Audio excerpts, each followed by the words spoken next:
So we're looking at how to pronounce this Latin phrase, a Christian motto relating to divine providence, meaning from Latin, God wills it.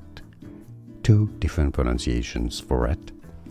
In English, it's pronounced as Deus, Deus Vult, Deus Vult.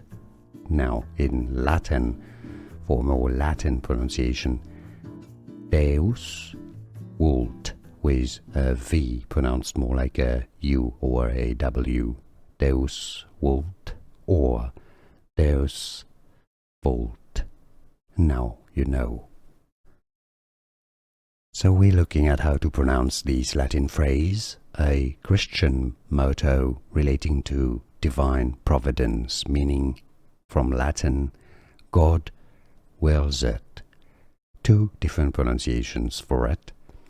In English, it's pronounced as Deus, Deus Vult, Deus Vult.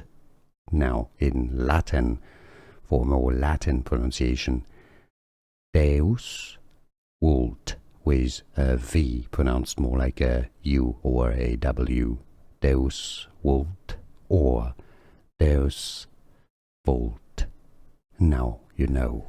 Here are more videos on how to pronounce more confusing words and names too many mispronounced. Like this video if you found it useful. I appreciate your support. I'll see you soon and thanks for watching.